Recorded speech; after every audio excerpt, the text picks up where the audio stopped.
It's hard to see their features. They're tiny, infinitesimal, so small it makes you doubt. But if you meet a Fixie, please don't let their secret out.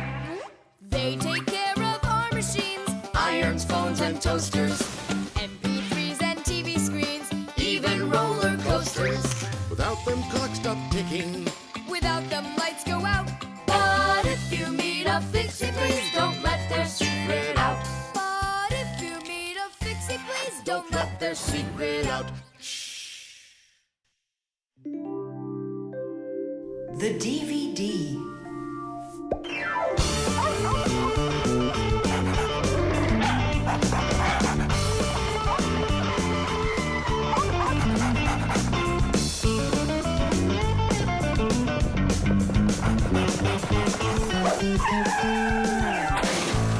Chusaka! Get away from here! So where did it go? Oh, here it is. Hey there, Tom Thomas. So what's on the disc? Hi there, Nolik. Hi there, Simka. It's a cartoon about Gulliver in the land of Lilliput. My friend Jeannie let me borrow it. I have it till tomorrow. And what's the story about? Well, it's about this guy who gets shipwrecked where people are just so teeny tiny. Fixies, you mean? No, not Fixies. Lilliputians. Lilliputians? Uh-huh. Know what, Simka? I think that you Fixies might have come from those Lilliputians. No way! Our grandpa told us a completely different story of the Fixies.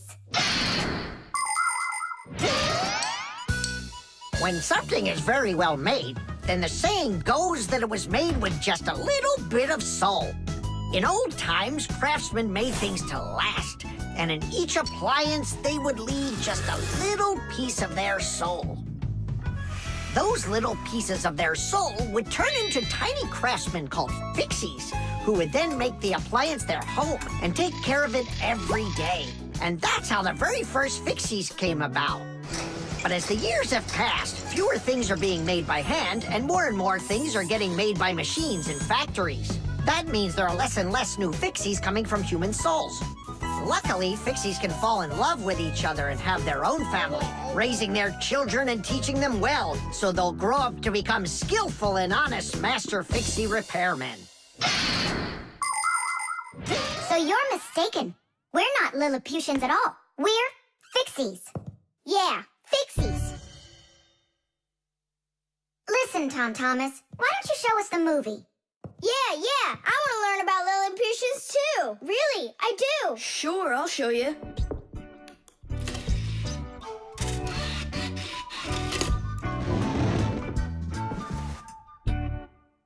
Oh no, what's going on? I broke it, I can't give her back a disc that's messed up. Don't panic.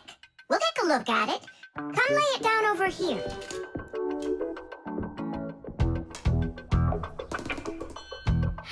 Tom Thomas, why is this disc all covered in jelly? Because I was touching it with my fingers. I mean, what else? It's obvious you don't know how a disc works at all. And you know how it works? Yeah, I know. Yeah? If we take a look at a digital disc through a powerful microscope, we can see rows of tiny valleys of different lengths. These valleys are actually a code for the cartoons, games, or music recorded onto the disc. Inside a disc player, a laser beam reads the code and helps turn it back into pictures and sounds. But if you scratch the disc or smudge the disc with dirty fingers, the laser can't read it and the disc won't play. That's why you need to keep discs clean and stored in cases. So that's why you should only hold discs along the edges. And when you're done watching them, you have to put them back inside their boxes. And what about this one? Do we have to get rid of it? Not so fast. Nolik, this calls for a major cleaning. Let's get the brooms.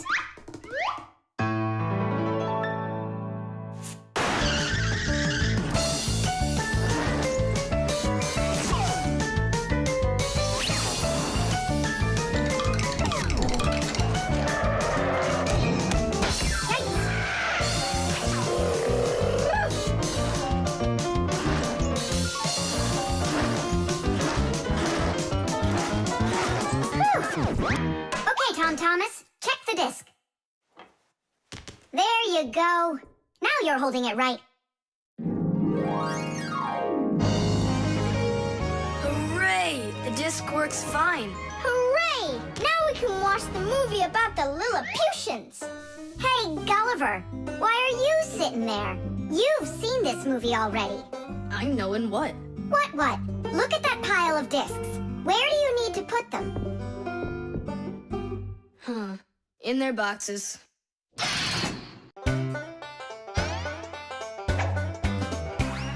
I almost caught one yesterday. I chased him, but he fled. But if I told my dad, he'd say, It's all inside your head. You really cannot catch them. or find their whereabouts. But if you meet a Fixie, please don't let their secret out. But if you meet a Fixie, please don't let their secret out. But if you meet a Fixie, please don't let Their secret out. The key card. Whoopa! Well, Professor Eugenius, your kennel's back in action. Tiddish! Ah, why, thank you. I've been longing for a cup of tea. Yes. There's no tea left in here. Then I'll go ask Lisa if she has some. Look! Professor Eugenius! You forgot the key! The key! Don't close the door! Simka, you must be joking. That's a key. This is nothing but a plastic card. But it is a key.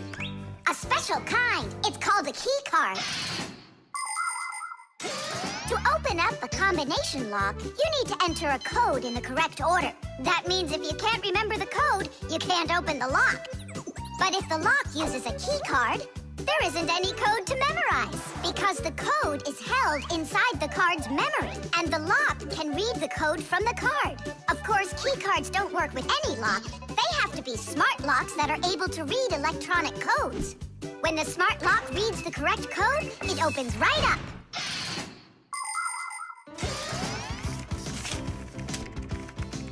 Elisa, do we have any tea here? Of course, Professor Eugenius. Wonderful. I'll take one bag then. Oh, I left my key inside the lab. Can I borrow yours? Just don't forget to give it back. Of course I'll give it back. Come on, Elisa. I got myself a tea bag. Professor Eugenius, the water's boiling. Fantastic. Ta-ra-ta-ta-ta-ta-ta. Ch-ch-chai. Wait a second. Oh no. I was supposed to give something back to Elisa. Why don't you go and ask her? Right. I'll be right back. Professor Eugenius! That's card number 2 now. Elisa, I promised you something, didn't I? Yes, the key. You said you'd return it. Yeah, sure. Let me get it. Just a sec. Oh, I locked it in the lab. It's terrible. How will you ever get back into the laboratory now? You see, there is one way, but it's a secret. Would you mind leaving for a couple of minutes? Colleague, Professor, can you do me a little favor? The key. I think I left it on the table. Yeah, right. It's true. So how do we solve this? I need to think about it. What's there to think about? We just have to go and push it under the door. You think you can do it? Yeah! It's time to get to work. Hey, what's going on? Oh, were you just calling for me? Yeah, no, Lisa, not for you. It's so heavy. Do you know where Digit ran off to? Ow! Digit's off somewhere thinking. He's always doing that when it's time to work. Hard to port.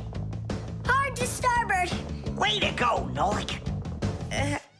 Then who were you talking to? Actually, Oh, what's that? where? What?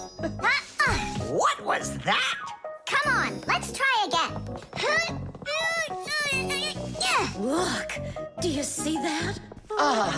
It's telekinesis. It's the power to transport things with your mind. You are just astounding. Was that done with your mind, too? The door? Yeah, sure. You are a genius.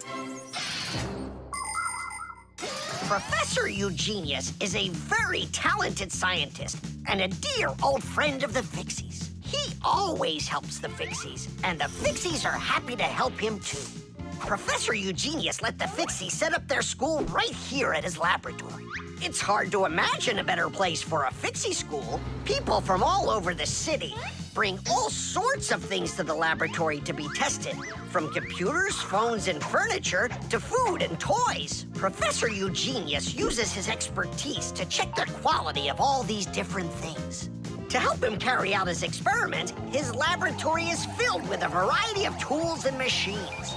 Yes, Professor Eugenius is a very smart man, but he can be absent-minded. Lucky for him, he's got us Fixies around.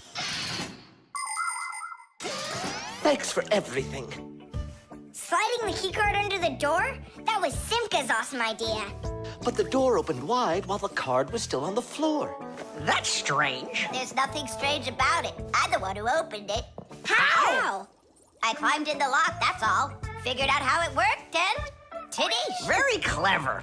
That's a real Tadish. I guess that thinking before you go and fix something ought to be what we all study next.